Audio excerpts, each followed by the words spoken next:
Have you ever wondered how Dillon Francis got this sound?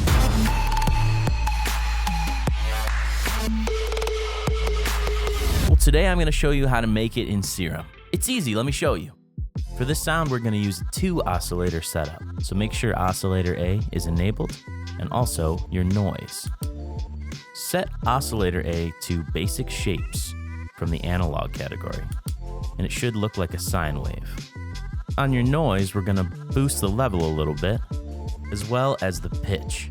The noise is really there to just add some meat to the treble of the sound, some sparkle on the high end. Next, head over to your filter and turn it on. We're going to set our filter to Flanger HL6+. It looks like this.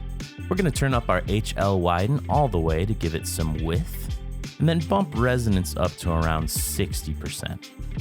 And set your drive to 50. Let's see how that sounds so far. Now we're going to make sure this keyboard icon is checked, and all that does is make sure the filter follows the pitch being played through MIDI. That's pretty cute.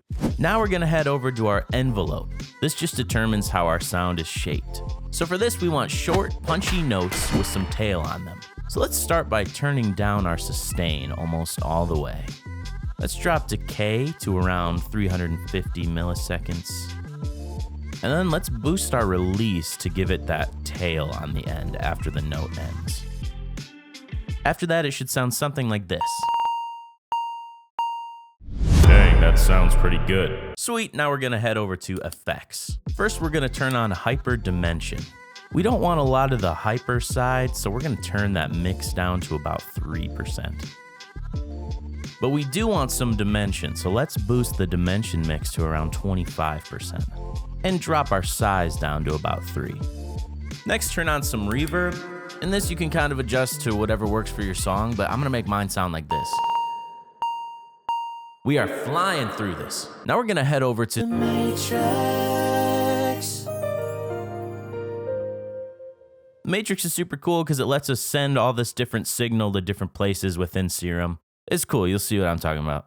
In our first row of the matrix here, we're gonna set our source to be modulated by macro 1. So drag macro 1 onto source. Then we're gonna set our destination in the global category to master tuning. This makes it so all the signal for our sound is gonna flow through this row. So when you turn the knob of macro 1, it's gonna affect the tuning of the whole sound. We want to modulate the pitch just a little bit, so we're just going to set this amount to -1. Now here's the cool thing. Because we assigned our source to macro 1, we can now automate macro 1 in our DAW. So I'm just going to draw some shapes. Now let's see how that sounds with the master tuning being oscillated. We did it! Did you know you could get this preset and more for free?